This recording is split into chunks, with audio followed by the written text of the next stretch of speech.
Hey, what's going on out there, folks? It is 0 hour. It is episode 21, and it is fight week here in Knoxville for Aries 4. I'm your host, Tim Lloyd. We're joined by the squad, Justin Watson, Jeff Hobbs, Greg Hopkins. We may have a Torres Finney sighting at some point. I'm not sure. He has submitted his picks, though. So we got a big episode here tonight, guys. Justin, we're back with Aries 4 this weekend. You'll be back in the judging chair, and I don't know, man. We may need you for a few on this one. Yeah, man. There's some really good fights. A lot of the stacked amateur card, a couple title fights. Hell of a Muay Thai fight at the top of the card. It's gonna be a good time. Greg Hopkins, my man, you'll be checking it out on pay per view. I'm excited actually to hear your take on what the product looks like live. On Combat Cast. I haven't got to watch one on pay per view yet, other than after the show. But it is going to be. I'm excited for it. Getting to watch it from home. Now we may or may not be able to confirm some fight news for you, Greg. I'm not sure if you've got the contract returned just yet, but if not, we'll talk about it next week. I haven't got a chance to read over it yet. Let's just talk about it here in a little bit. I'll look at it Okay, while fair we're enough. doing that. Stay tuned. We may have fight news for our own Greg Hopkins very soon, incoming, if you will.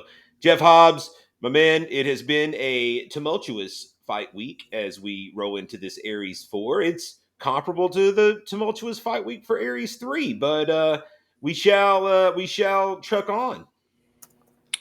Yeah, I mean, as quick as our turnarounds are, it feels like we just got done stressing uh, COVID from the last shit, and roll right back into more shit. So yeah, until things slow down, guys, be prepared that we're gonna go ahead and start booking 30 fights a show, so that we can have 15 of them on there. But man, you know what? I mean, this is why not everybody does this shit. This is not everybody's built for this. And it's stressful. I think I got an ulcer. I'm not sure, but um, the show goes on regardless. One thing, these fighters, some of them are reaching out. I hear about the drops. I hear about are we shut? We ain't shutting down. By God, we're gonna run a show. Cotton Eye Joe wants to have a party, and we're gonna have a party whether it's 15 fights or 5 fights. We're gonna make it a fun night. Well, it looks like we're somewhere in the middle there, so that's okay. We've got a solid card to run down for y'all today. Of course, it being fight week, we're gonna have a full on preview of the Aries 4 card. Before we get to that, though, let's get some formalities out of the way. First of all, we need you, the audience, to give us a subscribe and hit the like button. Give us a thumbs up. And subscribe to the channel. That way, you get notifications when we put new content up. We've got the Aries 3 fights that we'll be posting here next week. So stay tuned for that. And then, of course, lots of good interviews and stuff. Somewhere on the channel, you should be able to find an interview with young Tyler Jones, who we'll talk about a little bit later as he gets ready to challenge for our first ever Muay Thai title here at Aries 4. I definitely encourage you to check out that interview with Tyler Jones.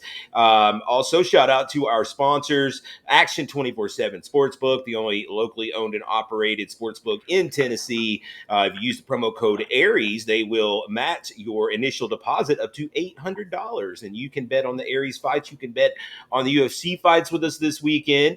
Heck, man, they'll have lines on the Macon show coming up here February the 19th, where our own Torres Finney and maybe somebody else that we know pretty well will be in action.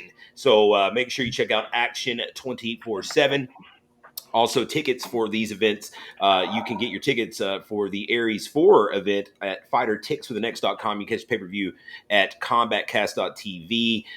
For tickets to the Make and Fight Night, man, that one's not as easy. That one is. I would suggest you check out our social media for that. If you go to the NFC's page, the Conflict MMA page, or our own Aries fight page, you'll be able to find the links to get your tickets to the Make and Fight Night, and those are moving very quickly. That is a very limited capacity venue.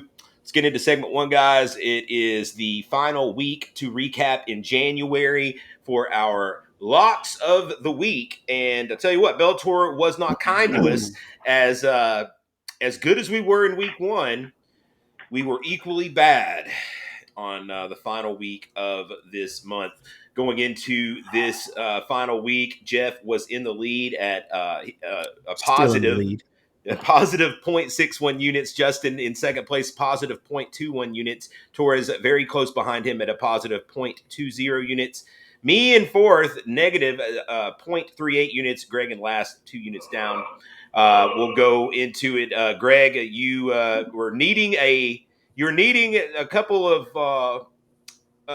bigger money payouts to be able to hit this here. You took Ryan Bader and you took Mamedov by decision. Bader got it done for you, and he was the bigger underdog. But Mamedov does not get the decision against Benson Henderson. You lose. You end at 3 units down. Your thoughts on this Bellator? Your picks at Bellator? I feel bad. I feel bad for the man, like, because I don't think Benson Henderson won that fight. Y'all can call me biased. I know some people will disagree with me, but I didn't think he won that fight. And then I also don't think that Bader won that fight, but I'll take it. That's nice money, but the boy, them Russians got screwed. The Russians did not have a good evening there at the end of the evening. Myself, I had a parlay with Sullivan Cauley and Aiden Lee over Henry Corrales. Sullivan Cauley got it done for me. Aiden Lee did not get the decision with Henry Corrales. I lose. I end up down negative 1.38 units. And this was one of those weeks where I strayed from my typical game plan that bit me in the ass. I really liked Sullivan Cauley a lot. And Aiden Lee was really me trying to pad up my numbers so I could get past these guys, and it bit me in the ass. I'll finish fourth at negative 1.38. Torres had a parlay that was not good. It was Ben Parrish with Mamedov. Both lost. Torres ends up down 0.8 units in third place. Justin, you also had a shitty parlay as you had Aiden Lee, Valentin Moldavsky in the main event. Both losers. What say you? Yeah, man. I said last week, I was guessing myself on the Henry Corrales pick, and he made Aiden Lee look bad. I think Aiden Lee was looking for a way out and kind of quit that fight. And then that wasn't was a decision technically. It was like an eye poke kind of deal, but then they went to the scorecards, I guess. Yeah, because it was in the third round. So, but I think he just wanted out of it. He knew he had lost, and he just didn't want to fight those last couple minutes. But but then it didn't matter that Moldavsky may have gotten robbed. I don't know. That was close, but not good for me. So with that being said, that will put Justin in second place for the month at down 0.79 units.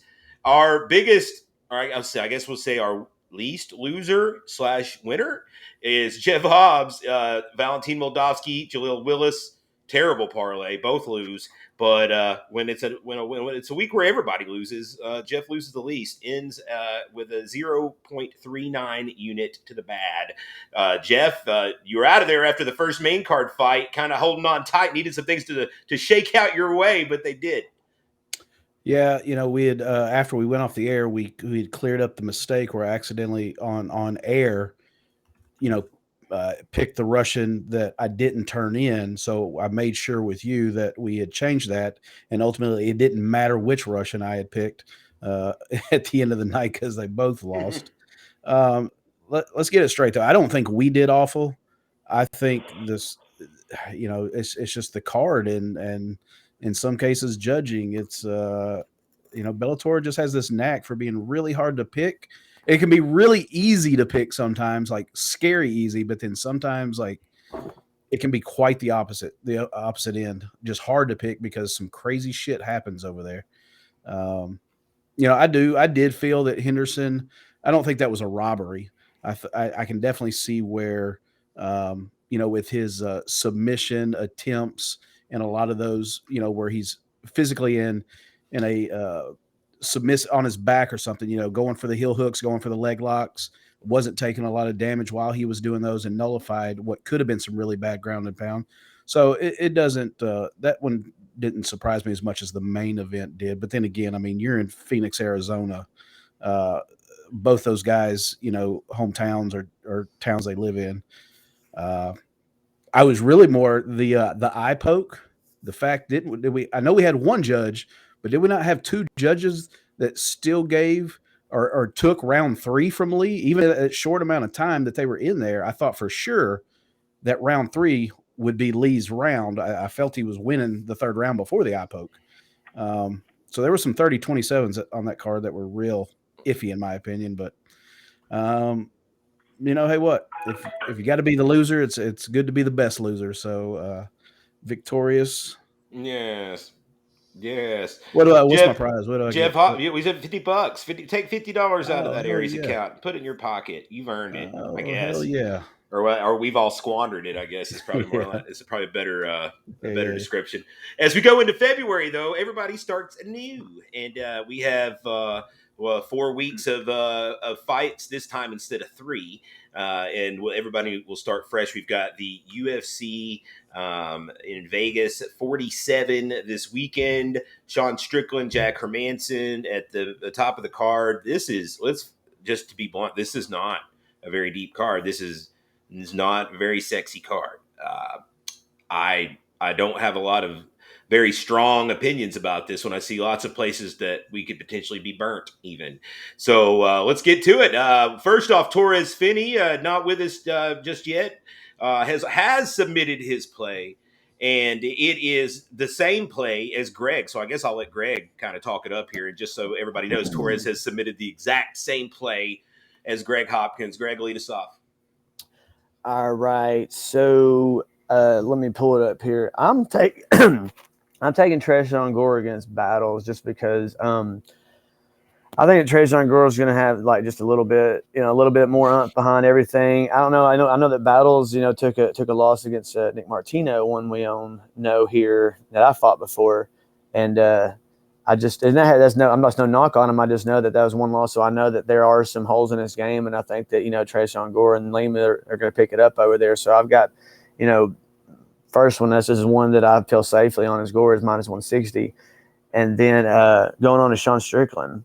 There's just a monster, and Jack Hermanson I just don't think is going to be up to this level of just just straight man. I mean, Strickland's that dude, and I don't know anybody that doesn't hate him. I read some meme about him the other day. He said something like, what was it? Why do people like me? It's probably because I don't flash my money out with fancy cars and shit like that. I don't know. It's just really funny. I like Sean Strickland. He's always There's a lot of other stuff going. He's funny, dude. But I got Strickland there too in the main event. I mean, I don't know if y'all disagree with me, but I'm gonna parlay them boys together. Plus 132 on that parlay. Trayshawn Gore, Sean Strickland is the play for both Greg and Torres. Coincidentally, I don't think that they collaborated on that, but the plus 132 for both of those guys. Myself, I am going to go back to my prior strategy, which has been successful in the past, and I'm only making one play, and that's Alexis Davis. That is both twofold. It's a fade of Julia Stolyarenko, when is in a sub UFC level fighter, in my opinion. There is danger here. We're talking about female MMA. That is certainly something that I'm wary of here. But I think Alexis Davis has just fought. She's fought just like the best girls. She doesn't necessarily beat these girls, but she's relatively competitive and competes with the top of the division, whereas Stolyarenko is not having success against the lower tier of the division. So for me, it's just Alexis Davis minus 227. My one unit will win 0.44 units. It's a slow and steady race for me. Justin Watson, let's hear your play. Yes, I'm going to take Philip Rowe parlayed with Hakeem Dawodu. Hakeem is, a guy that came in with a lot of hype, fighting Trezano coming off the Ultimate Fighter. I just think Dawodu is a little bit stronger, going to be able to control where the fight takes place. And with Philip Rowe, just kind of more of a fade of Jason Witt. well put together guy. I just think Philip Rose got a lot more technique and physical skill. I like that Philip Rowe play for sure.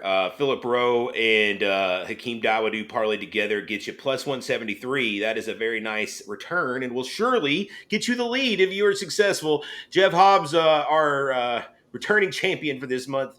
What's your play? Yeah, like you said, this is not a card that's very exciting.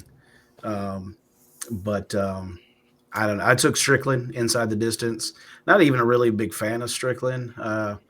He's kind of getting a little cringe. Reminds me of Triple C days where everything that comes out of his mouth is he's trying so hard to be controversial and out there. It's getting kind of cringeworthy. But there is something about the guy. He's really durable. And he finds a way to win. So I'm going to take a shot at Strickland inside the distance. Plus 160 that pays, which is a pretty nice little return actually on a guy that's over minus 200 as a favorite just to win. So you got 5 rounds to get it done. That's quite a bit of time. We'll see if you can at plus 160 for Jeff. That is our plays for the UFC Vegas 47. Make sure you get your plays in at action247.com. Use promo code Aries. Get the initial deposit match up to $800. Bet along with us over at action247.com. That brings us to our main segment of the episode, and that is our Aries 4 preview. It goes down this Friday night, February 4th. World famous Cotton Eye Joe is the place. Doors open at 5 o'clock. We'll get rolling about 6 o'clock. You can catch the pay-per-view at combatcast.tv/Aries. And that's the spot. That's where you can catch all the live action. Let's get into it, guys. We'll start from the beginning of the card. I'm gonna do these first 4 kind of like in their like a group, I guess, if you will. Justin, what we got leading off the early section of this card. All right, starting us out, we have a welterweight, 170-pound, 1 round, 10-minute BJJ match. Andrew Havener from Nice Guy Submission fighting out of Evansville, Indiana, taking on Dustin Garrett out of DC Combat in Murphy, North Carolina. Followed by an atomweight, 105-pound juniors K1, 3 2-minute rounds. Hannah Tucker, a debut out of United Karate Studios in Dalton, Georgia, taking on Summer Emerson, 0-1 out of Team NKI in Knoxville, Tennessee.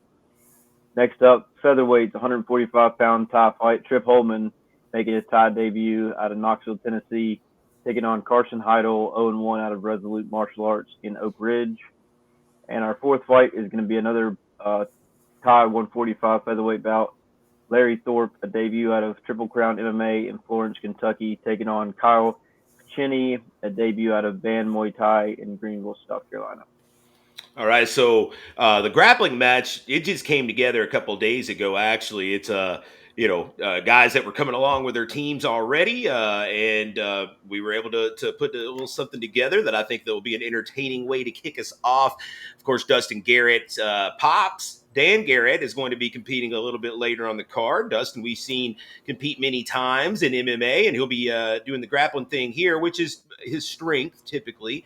He'll be taking on Andrew Havener from the Nice Guy Submission Fighting Camp, who will be there to support his brother Zane Havener, who will be competing later in the evening. Of course, Andrew was supposed to make his pro debut a couple times in a row. Shit kept getting messed up there. So excited, I'm sure, to get in there and kind of knock the rust off, if anything, before he turns his attention back to trying to get that MMA debut.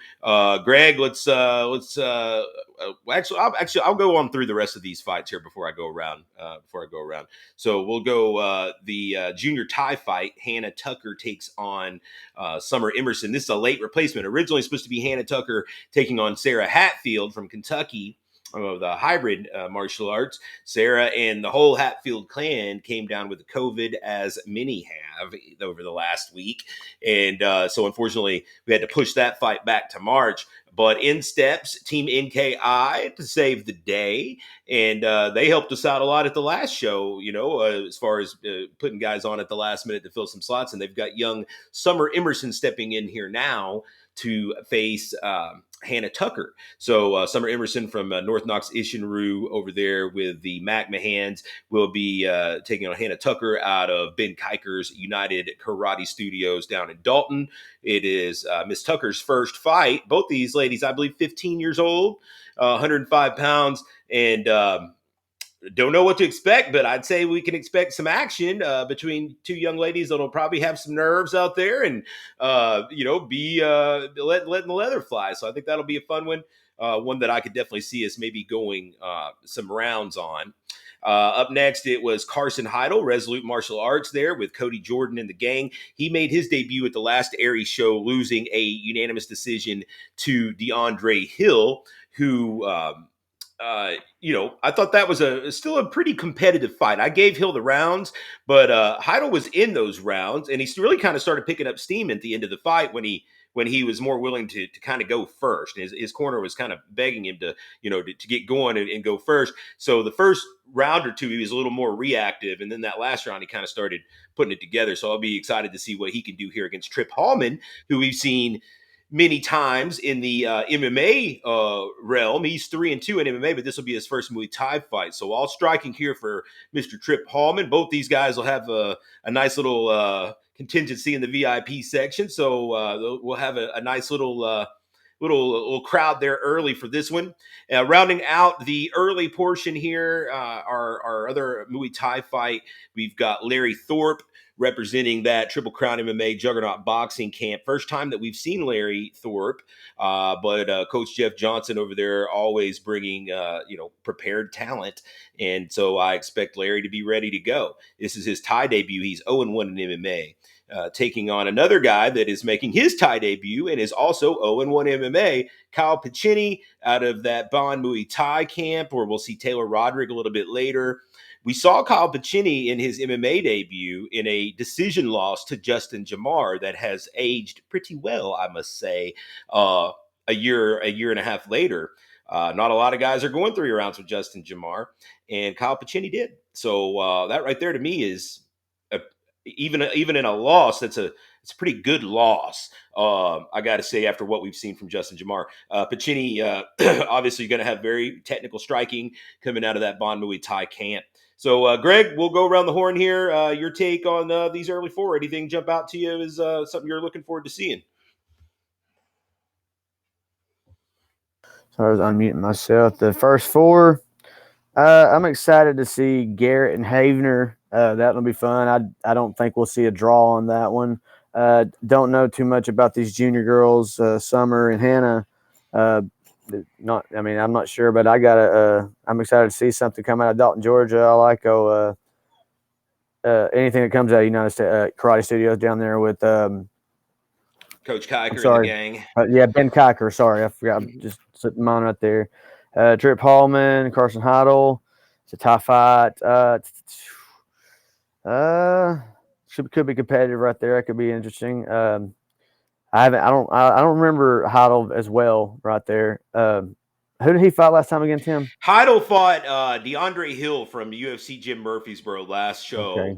and they had a decision. Heidel lost a decision, but relatively competitive fight. Okay, well, maybe he'll pull it to 500 this time. See how Trip Hallman does. Independent from Knoxville. I know where Jeff feels on him. Independence right there. Oh, but those are just the Kentucky ones. Not the Knoxville ones. I'm not sure. And then you got Larry Thorpe and Kyle. He's that Chinny. Kyle Pacini. Yeah, they're tie bout right there. They're both debuts, man. I don't know. But one thing I know is that we're starting off with 4 or 5 of them. They're just going to come out hammers. It's usually those debuts in those tie fights. They're only 2 minutes, 3 2-minute rounds. Yeah. And they come out firing. So hopefully get to see some knockouts to start the night off with these big glows. Justin Watson. You want me to talk about him? Yeah, I'm more not asking for picks, but just anything stand out to you as interesting here? Let's see. Yeah, actually, I do like the Trip Hallman Carson Heidel fight. Like I said, we saw Carson Heidel not long ago. Trip Hallman, we've seen a bunch, but doing Muay Thai is something new for him. So that'll be fun to see him just doing the striking. always fun having under 18 fights and females. Combine those two, you're probably going to get fireworks. So that'll be a fun one. The grappling match is going to be pretty interesting as well with Havener out of Nice Guy submission. Definitely a ground fighter, and Dustin Garrett as well. So those two will be going through some nasty transitions, I would say. I don't remember Cheney's debut. Don't know anything about Thorpe, so I just look for a good banger there. Jeff. Yeah, a couple things stand out on this first part. The Havener Garrett is definitely interesting. You got somebody who obviously is a submission ace in a lot of people's minds, and then someone with some really solid wrestling. So it's going to be cool to see whose will wins in that one. But Hallman and Heidel is also interesting to me because we saw Heidel last show. Correct me, that was the first time we've seen him, right? But I loved I loved his moxie, man. And even though it didn't go his way, he came right out. And even though I wasn't the guy to answer his question, I mean, he wanted to know, what could I improve on? What did you see that I could have done differently? And the fact that he was beating on your door to get back in immediately after a loss and just didn't even hesitate is impressive. So this is going to be pretty cool. And but for me, the most important thing on this first part of the card is these junior females, man. I keep telling everybody, and on our post, I think these girls are going to steal the show. It never fails. Juniors always steal the show. It's like movies with animals. The animals steal the movie. Juniors steal the show, and then females will steal the show. So you put them together. Double whammy, right? Junior females, 15-year-old girls. I guarantee these girls are going to throw down. I bet they throw down and swing for the fences. Especially the fact this one kind of came together based on a last minute dropout, and one of our young ladies, just 24 hours ago, probably thought she wasn't even going to fight. The other one had no clue she was even going to be fighting. So I think it'll be real interesting. I'm excited for that one. All right, moving on to the MMA portion of the card. Now, starting here, you can find a free-to-play game at action247.com/games, and it's free. You just make your selections on the final 7 fights, I believe it is, and you win a $50 free bet if you can pull it off. What we got first, Justin? All right, start us off. We have Caleb Holt taking on Dan Garrett. Caleb Holt 1-4 independent out of Knoxville, Tennessee. Dan Garrett 1-1 DC Combat is 180-pound catchweight MMA bout. Next this up, fight. welterweights. No, we're gonna go through the MMA. We're just gonna go through it from here. Okay, cool. Okay, so we got what originally was a 165-pound fight. The COVID hit Caleb Holt right after this last show, so he wasn't able to really get as active as he wanted to be to get his weight down to 165. So this fight will now be a catchweight of 180, which is it makes things a little bit more interesting, I think, here. Dan Garrett probably walking at about 170. So this is a fight where they'll be between the welterweight and middleweights, technically, but Caleb Holt coming in probably with a little bit of a weight advantage here, but has also had COVID. Who knows where his cardio will be? Obviously, Dan Garrett 1-1, the father of Dustin Garrett, who we spoke about earlier, that will be grappling, coming off of a win over Bud Cook. Is Dan Garrett has lost to Elijah Gilbertson to open a fight he took on about 24 hours notice. Of course, Caleb Holt coming off a loss where he stepped up short notice and stepped up in weight himself to fight Adam Sylvie last time. And before that, coming off a win over Brian Hurlbert. Jeff Hobbs, any take on this one? We got two pretty opposite type fellas here.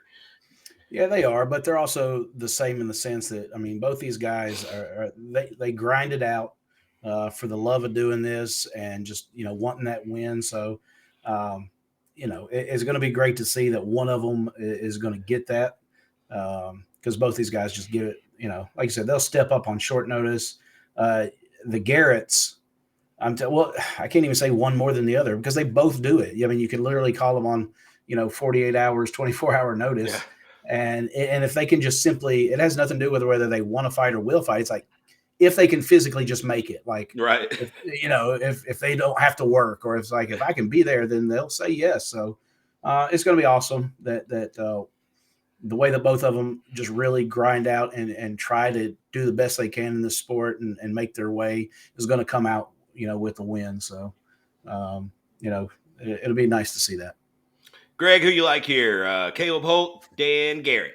Bro, this is one of the ones I'm most excited for, actually, because like you guys are just saying, these are the guys that fill a card slot. Like anytime you need them, they're ready to step up. And, Caleb will put the damn cage up, fight, and then film, and then tear the cage down, and then he'll go home, or he'll stay and party. Like, and then he usually stays. But then Garrett, but I'm telling you, man, like I think that, let's say this is one of the better fights for both guys. I think both guys are capable of winning this fight.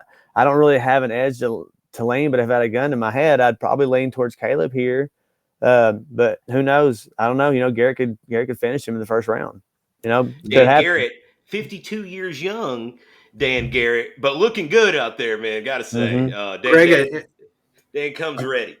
Greg, you mentioned the fact everything Caleb will do on fight night, and just to give you an insight, he has told Tim today, like, he doesn't want to do any other jobs. That's how focused he is on this fight. Like, he is stepping away from any other opportunities or make money, doing some work.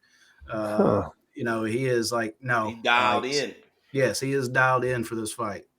Well, damn. All right, let's go. Let's go, Caleb. All right, Justin, what we got next? All right, next up we have welterweight, 170 pounds, Logan Metters, debut independent from Lawrenceburg, Tennessee, taking on Lucas Cox, 1-0 out of Agogi Combatives in Chattanooga.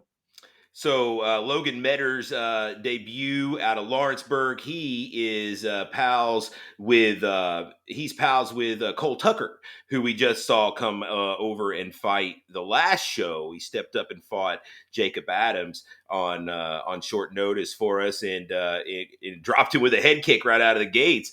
Cole Tucker, pretty tough old boy. We'll see if his buddy Logan Metters is cut from the same cloth. Don't know a whole lot about him. Looks to be a young buck, 21 or so, 6 foot tall.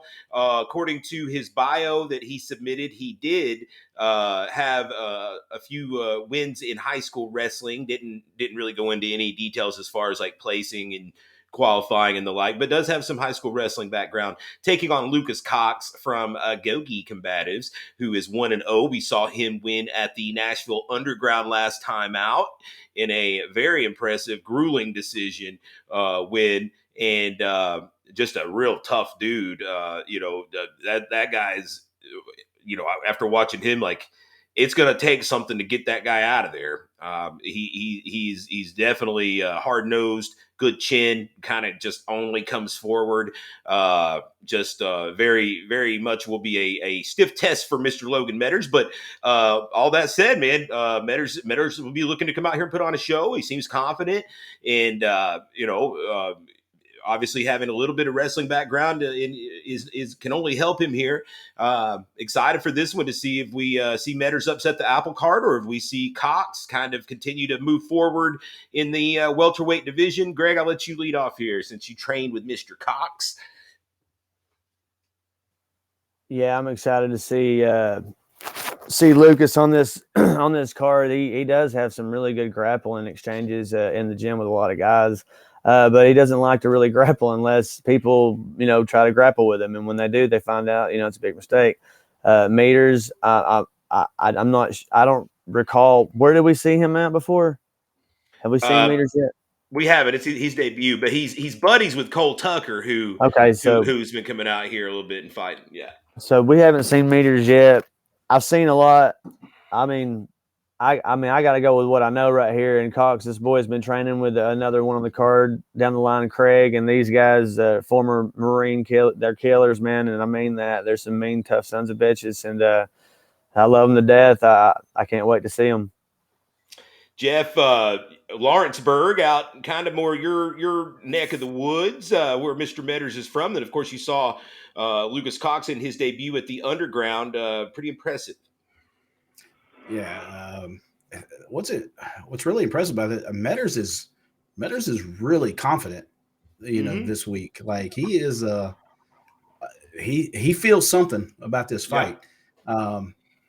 I don't know if he purchased the pay-per-view for the Underground and went back and did any research, because this is a tough son of a bitch that he's getting in there with, man. Like you said, real durable, hard to get out of there, a come forward type guy, almost, very zombie-ish, like will take his punches and keep coming forward.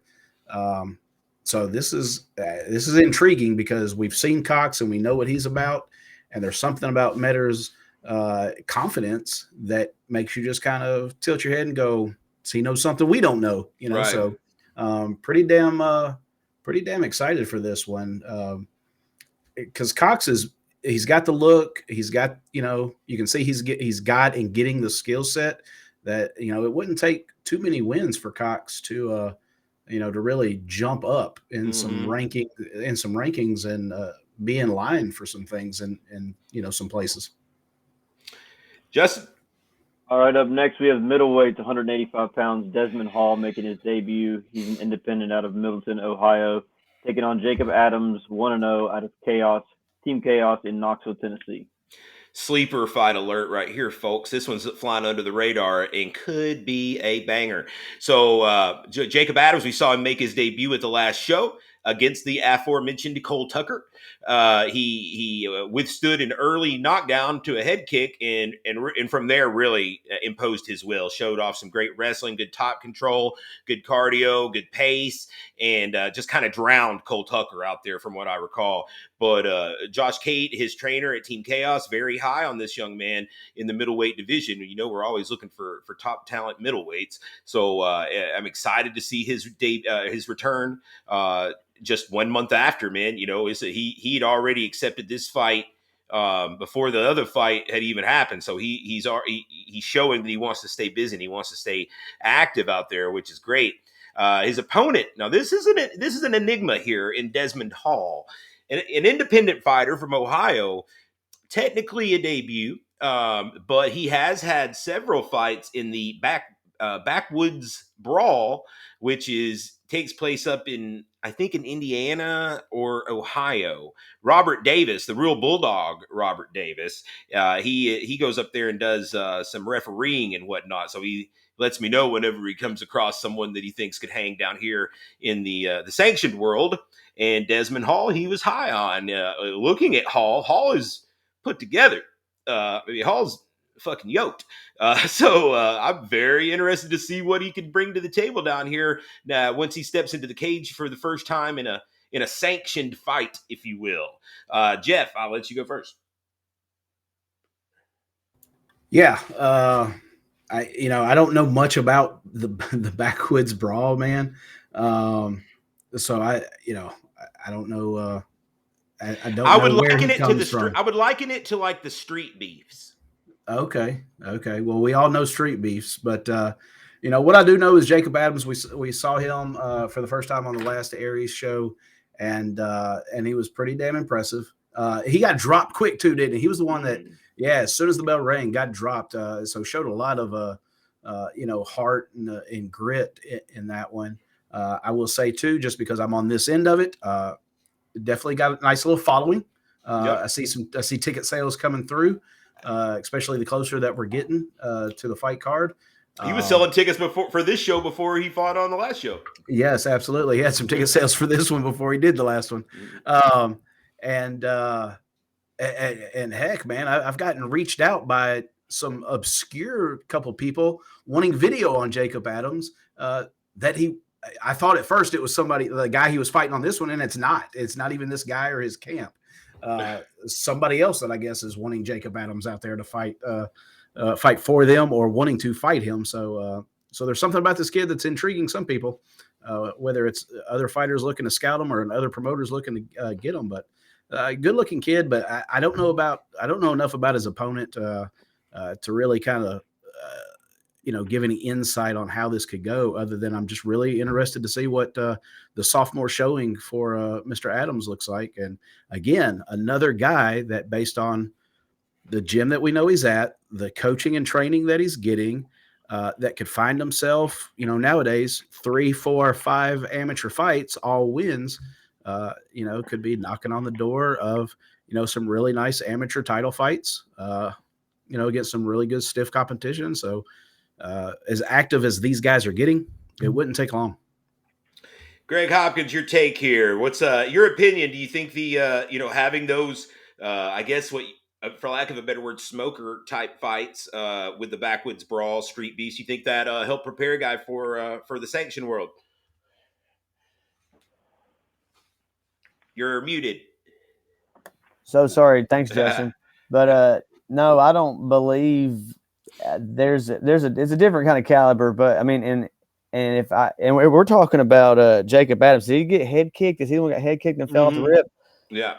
That is a resilient guy, man, because I wasn't expecting that at all. And when it came in out, I was like, whoa, what the fuck? And then he got right back up, and then they went to town. So, I mean, if he could take something like that, I just think that one of these street beef guys comes in here. I don't know. That's just kind of that's what I'm thinking right now, and like it's getting me pumped and amped for this one. I don't know. We could see if he's got it. I mean, he could prove me wrong, but I don't think those guys just coming off the street or and off the couch are usually ready for this kind of deal. The grappling, I think, will be the telltale sign. I think that in a striking affair, that some of these guys could give you some trouble potentially. We'll see if they're as well versed on the ground, and that I think will be the big indication. And not to take anything away from Desmond Hall, like I said, he looks like he is put together, and and I'm telling you, he's going to look very impressive at the weigh-ins. I think I'm excited for it. All right, Justin. Final four. Let's get into this next one. Next up, we have middleweight, about 185 pounds. Zane Havener, 1-0 out of Nice Guy Submission Fighting in Evansville, Indiana, taking on the Appalachian assassin, Corey Farmer, 2-0, independent out of Murphy, North Carolina. This one, we're getting to the nitty gritty, if you will. This one here, another 185-pound fight, 2 undefeated guys. Again, these guys are going to be coming. These are the guys that are going to be knocking at the door for that 185-pound title that Torres Finney has relinquished since going pro. Zane Havener out of Nice Guy Submissions, 1-0. Ran through Tommy Waller his first time out fairly effortlessly, and he is with a bunch of killers up there at Nice Guy Submissions. You know that he's gonna be a well prepared grappler, but he also has I think he did his first kickboxing fight not long ago. If not his second, and he won. He got a knockout in kickboxing, so he can strike. He's a fairly tall, rangy guy, and young buck. He's the guy that, and we've said it here before. He's the guy that gets ran through the ringer over there with a lot of tough dudes at Nice Guy Submissions with Bobby Emmons and Dave Overfield, all those guys up there, Jesse Ray Childry. They're all really, really talented grapplers. So Havener will certainly have had a trial by fire in the training room coming up. Don't know if he's old enough to partake in the kegs over there at Nice Guy just yet. I think he's 20. He probably still does. Of course, his opponent Corey Farmer has an interview here on the channel somewhere around here. Go check that out. It was last week's episode, actually. Last week's episode, Corey Farmer joined us. He's quite the character. He's got the permed mullet. He's got the mustache going. He comes out to some chill jams on Appalachian music. I'm a fan, man. He's 2 wins in a row. His first time out, I cannot remember the name of the guy he fought. It was KMA guy. He beat him, and then last time out beat Agogi's Cameron Oliver. So a tall, lanky guy, wrestled collegiately in North Carolina at I want to say it's Queens University was the name of the college he wrestled at. Football player, athletic. This is going to be a damn good fight. I'll let you lead off here for us, Greg. Yeah, I remember Corey Farmer very well, dude. He fights like a wrestler, but I mean, he also has that something you can't teach to a fighter. I mean, he's got that grit. I don't recall Zane Havener so much, but I know he's a Havener, and like he's got brothers that are been pushing him. You said he's the youngest of them. Mm-hmm. Usually, youngest is likely the most athletic, the best, everything. That's how it goes, I think. But I mean, Corey Farmer's a tall test for anybody right now in that division. I mean, he is. He impressed me, beating Oliver like he did. I mean, and he came into enemy territory that night and just cleaned house and pissed off a lot of people that night. I remember And that. then I can see him. I can see him pissing off a lot of people again, man. That kid's tough. But if Havener, like you said earlier, if Havener can get it to the ground, you know, we can see, where this wrestling, if it's the kryptonite to the Superman, you know what I'm saying? Like we'll see who's got the better submission game right there. Can he defend, the nice guy submission level, up there? I'm excited for that one. Jeff, the easy matchmaker in this, sees a fight with Jacob Adams just a couple fights in advance of it, and has to imagine that the winners are going to start kind of angling towards each other for some hardware. Yeah, these are the group of guys, man, that we've been talking about. They're getting started, but they're getting close. 2 to 3 fights, these guys are going to start fighting each other and making for some really exciting promotional bouts that I think our fans and those fans that we've talked about, Tim, the ones that are starting to contact us that are coming to not support anyone, they're coming to watch they're coming to watch the show. Those guys are going to get to start knowing these guys. Those fans are going to start getting to know these fighters, and these are the fights that we're starting to build up to that I think are going to get those guys excited. Man, fuck Zane first and foremost. For sure. You cannot say Zane without saying fuck Zane. Corey Farmer, one of those anomalies, man. Greg joked earlier because for years now I talk about independent fighters, but Corey Farmer, we talked about Tucker Kid. There's a few of these guys out here that label themselves independent that are really surprising us and knocking off some solid camps and solid fighters on their way up. And Farmer's fitting that bill. He's doing it. But Havener comes from an enigma of a gym, man. These guys at Nice Guy, they post the smiley faces and they're nice guys. I don't believe it. I think they like hurting people. They give zero fucks about anything. We put up these little polls on voting. Every one of them voted for Corey Farmer, and none of his gym voted for Zane. And just loaded the polls one way. But it's a dangerous crew out there. So Zane is with his brother and those guys, Emmons and all them up there at the gym. He's getting some excellent training and some really awesome looks in the gym. So this is, I don't know, man. I'm excited about this one because I don't know which way it can go because Farmer's got something about him that is just gritty. It's tough. He's finding ways to win, and he's knocking off people that everybody didn't think he should be knocking off. So this is going to be interesting. Zane is definitely kind of a thinner, not real built or muscular type guy. Farmer is really what looks to me like kind of just that country strong. But Zane has got the skill. We know he does. We know he's getting that coaching. So it's going to be interesting to see who gets their shit off on this one. Justin, the feature bout. All right, your featured bout of the evening will be a number one contender fight for the 155-pound lightweight division. Daniel Gonzalez, 3-1 out of North Georgia Hyaston in Dalton, Georgia, taking on Craig French, 2-1 out of Agogi Combatives in Chattanooga, Tennessee. This one's going to be fun. Winner moves on to fight for the title, likely in Chattanooga in April, where they'll be at home. This one is got Hyaston versus Agogi, and that's one of those matchups that we don't see a whole lot because there's some cross training typically that occurs between those two camps. They're friendly, see, but there can be only one amateur lightweight champion in the Aries promotion. And so these guys realize that they both want it. and they're going to go through each other for a shot at it. Daniel Gonzalez 3-1, started 0-1 actually. He lost to Brandon McGee, and now has reeled off 3 submission wins in a row. And he's fought in some pretty tough, gritty battles. Got past Stephen Kent, got past Noah Madrid in some pretty tough battles. He's very sneaky for the subs. He's diving for feet. He also has a win over Eric Lewis mixed into there as well. Very dangerous submission fighter. So he's going to be live the whole time. Taking on Craig Fritsch from Gogi Combatives, 2-1. He has won 2 fights in a row, and after coming out of the gates against what can only be described as a ringer at Tyler Edwards' show over there, still put up a great account for himself, honestly, against a really tough grappler, but now has turned it on, 1-2 in a row. Craig's just like an animal. Craig is he is all systems go, former military, buddies with Lucas Cox on the card as well. And those guys, you can kind of see are cut from the same cloth. Craig is all energy. He messaged me earlier this week when he saw we were having some drops. He said, man, I'll fight twice in one night. If they'll let me fight twice in one night, I'll fill another gap for you. That's the attitude I fucking like.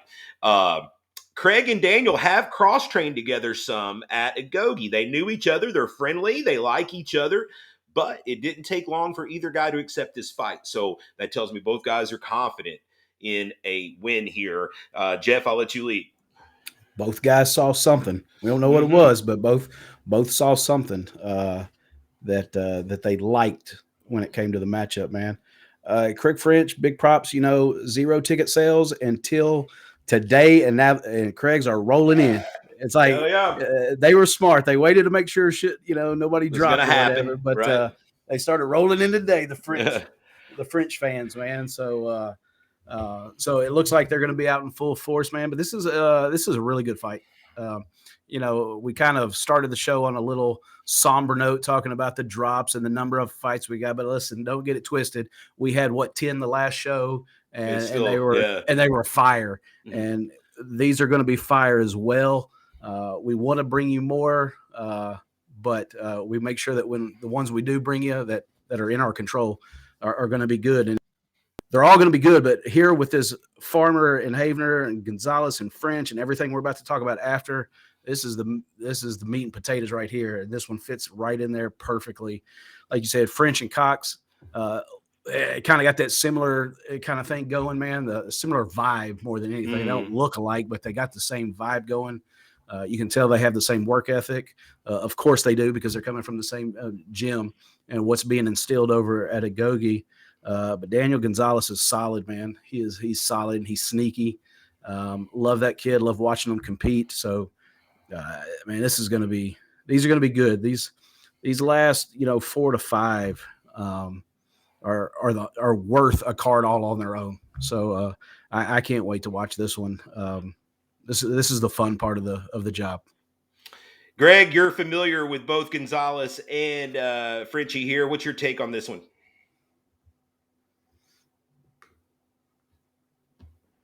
I'm muted. Sorry, Justin. Sorry, I was thinking of the French and Cox connection right there. But with that being said, man, this fight with Frenchie and Gonzalez is going to be one of the bloodiest fights you've ever seen in the cage. I can promise you that right there. Both guys will be wearing the Crimson Ric Flair mask on this one. I promise this is worth, price of entry, price of pay-per-view. This is what you got to pay to see. This is one I'm not sure who wins. I mean, Daniel is, like you said, he's ever since his debut, he's just been winning, and he's found ways to get behind guys and just choke them out, do what he's got to do. Frenchie is not one to give up, and that guy has been not just fighting, he's been busting it in the gym. You're going to see a huge difference in this guy when he takes his shirt off at weigh-ins, man. This guy's a monster. Going to be a hell of a fight, and contender for the 55 title. I can't wait to see it, man. Can't wait to see this one right here. This is probably the second most excited one I'm ready for, but I'm ready for this one right here. It's going to be bloody. Co-main event. Referee cannot stop it. Referee cannot stop it due to blood. If the referee, both these guys are free bleeders. So please, if the referee does, doctors, do not stop this. They are going to bleed out and die before you stop it. Okay, do not stop it. All right, thank you. All right, next up for the co-main event, we have a super lightweight tie bout for the vacant title at 160. Tyler Jones 4-0-1 with 3 knockouts out of United Karate Studios in Dalton, Georgia, taking on Tyler Rodrigue 8-3 with 3 knockouts out of Van Muay Thai in Greenville, South Carolina. As mentioned earlier, we do have an interview up with Tyler Jones on the channel. I suggest you go check that out. First ever Muay Thai title we've done here. We'll call it super lightweight at 160. This is going to be a good one. I'm really excited for this one. Probably, I guess it's safe to say this is probably the best Thai fight we put on so far on the Aries cards. Taylor Rodrigue out of Bon Muay Thai, 8-3. 3 knockouts. 2 of those 3 knockouts have come down here, where he has sent dudes away strapped to a board. That's just the only way to say it, man. Rodrigue is dangerous, man. Head kicks aplenty. He's going to be coming with those knees up the middle, elbows. He's a dangerous man coming from Bon Muay Thai, taking on young Tyler Jones, a guy who is undefeated, 4-0, 3 knockouts, does have a draw on his record to Justin Jamar, but last time out, man, beat a very tough Will Barnett. Will Barnett coming from down in Milledgeville, who has been very impressive. That guy's tough. And Tyler Jones got it done against him. We'll see if he can get it done against Taylor Rodrigue. 5 rounds potentially here for the first ever Aries Muay Thai title. Greg, I'll let you lead. This fight speaks for their records speak for itself. You know, Tyler Jones undefeated, Rodriguez coming in here 7-3. Dude, I mean, I don't know what to say about this. There's a title on it for a reason. It's the co-main event for a reason. And we haven't had a Muay Thai fight this high on the card yet. And I don't know that we ever will again. And that tells you the caliber of both of these guys fighting here. If one ever did make it to that next level in this type of scenario, I could see them both on there. So can't wait. Can't wait to see this one. I don't know what to say about it. Tyler Jones is a damn prodigy. I mean, he's got a 1-2 and people can't stop it. And there's just something about him as the fight goes on. He starts to level out, and it's just weird seeing him from such a young kid to right now. And it happened. It's like it's been like a course of 3 to 4 years, but it's just, and it's because he's still young, but he's gotten so much better in that time frame. And I know I don't want to burst anybody's balloons, but he's talking about maybe after this fight, if he's capable, getting it done, he's wanting to go maybe try his reign in MMA. But I mean, that's a Taylor Rodrigue, man, 7-3 for a reason. I mean, like you said, he's been putting people away. I don't know that we see anybody get put away in this fight, but I mean, I think we're going to see a hell of a fight. It's 3 rounds. 5 rounds. 5 rounds. So you're in for a treat, man. This is going to be some of the most crispy shit you've seen in a very long time. I'm trying to say that. Crispy shit. French and Cox. Shit. The French and Cox versus the crispy shit. I love it. Let's do it. Jeff. Man, like you said, we have the interview with Jones that everybody, so I don't want to, rehash a lot of what they can go and listen to on their own. Greg actually just kind of hit on a lot of what we talked about. The fact that in what is really a short amount of time, when you just think 2 or 3 years, but we've seen this kid grow up right in front of our eyes, going from junior Thai, announcing him in the next junior Thai fight. And now he's a young man fighting grown men. And, but this is a kid that loves adversity. He loves being in a fight. I think he enjoys doing this sport and competing more when the opponent is tougher and harder. And he knows it's somebody that's going to give him back, everything that he's willing to give out of himself. But like you said, plain and simple, Rodrigue puts motherfuckers out. Greg said the other one may be the bloodiest fight. This one may be a close second, and if it's not blood, I mean, there's going to be some lumps. This one will be the lumpiest. They may not bleed, but this one's going to be lumpy. Motherfuckers they're going to be crispy and lumpy when this one's done. It's your co-main event for a reason, man. It's very Tim. You and I have been on a couple of other promotions and cards where in Nashville and things where we've had some high, maybe one or two tie fights that have been top of the card type fights.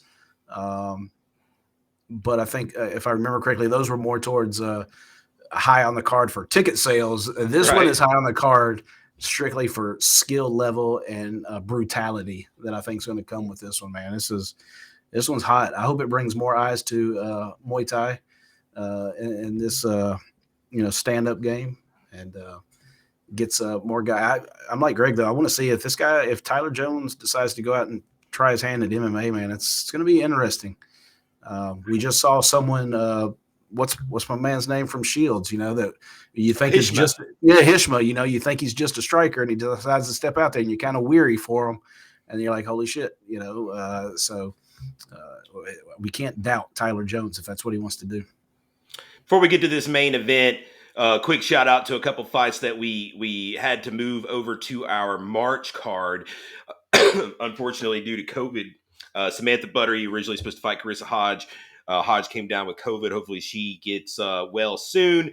Samantha Buttery going to be sitting in on the commentary team, though, so you'll still get a chance to hear her take on the fights, get ready for her next fight in March at Aries 5. And then, of course, originally our co-main event was Dustin Bailey defending his 170 title against Richard Guerrero. The COVID also strikes Richard Guerrero this week. That fight also moved over to Aries 5, March the 4th. Main event, Justin. All right, for the main event, light heavyweight title, 205 pounds. Tristan Scarborough, 4-2 out of Hobbs Jackson Wink in Concord, North Carolina, taking on Zane Burton, 2-0 out of Agoge Combatives, Chattanooga, Tennessee. All right, we have interviews with both of these guys on the channel. Check it out. The last two weeks, actually, the week before last we had Zane, then last week we had Tristan Scarborough on here. Both guys very confident. Zane is coming in undefeated out of the Agoge Combatives camp. Last time out, got the win over Andre Johnson. No. Last time out, I actually got the win over Robbie Burns, and then before that, it was Andre Johnson. Now he can strike, he can wrestle. After kind of talking to him on here, who knows if he's bluffing, but he's talking like he's going to be wrestling here against Tristan Scarborough. We will see if that is the case or not. Tristan Scarborough, 4-2 out of the Hobbs Jackson Wink gym. We saw him last time with a knockout over Josh Schlusler at Aries 2. That was his first fight in that camp. And so after talking to him last week, he seems excited, very confident, ready to show more of his improvements. Don't want to sleep on Tristan, man. Tristan has been in there with the very best in the division. His two losses being to Torres Finney, Colin Robinson, both top-level prospects here. So for Zane, I think there is no doubt this will be his toughest fight. We will see if he is Tristan's toughest fight.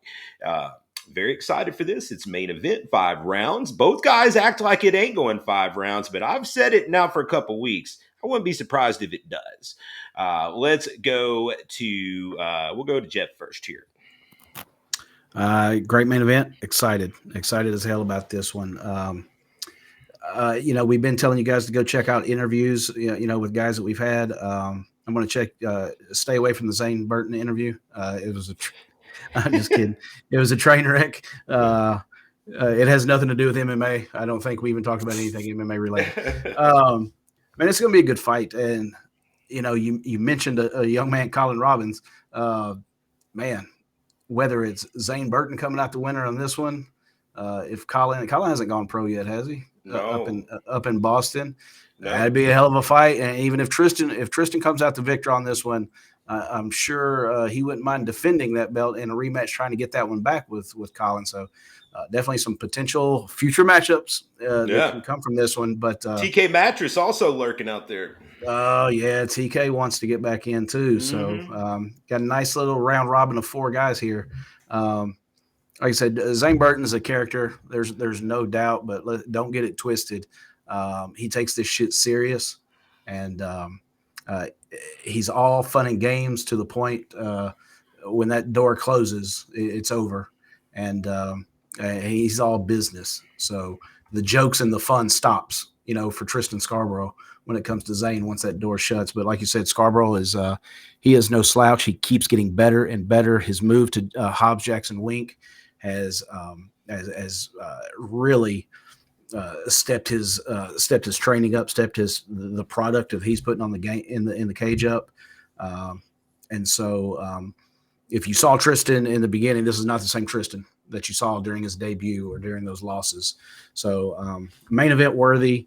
Obviously, title fight is main event worthy, but even if there was no title attached to this fight, it's main event worthy between these two guys. So excited, hell of a way to finish the card. And Greg, are the Zane Burton crew coming up from Chattanooga? I don't know, man. I really don't. They are. I think they are. Man. Yeah. I mean, I would assume that they'll be there, rocking it up there. I just this is it's about this time right now. I'm kind of it's gonna suck that I'm not getting to come live. Not just because I'm gonna miss the main event, but like now that we've done Captain Wall, everything, we're ready to go. Like we've went over them. I'm kind of jealous. I'm not gonna come see him. So, but this one right here, this is Zane's toughest fight. He's treating it like it's his toughest fight, and I know that Tristan, even after probably seeing the Zane interview, he's probably not wanting to be friendly at all, with Zane, because Zane was asking everybody, when do you think I'm going to finish him? That's kind of the way Zane was coming with it, So I don't know if Zane does finish. This is a 5-round fight, but these are some big boys. Both of them are big guys. Yeah.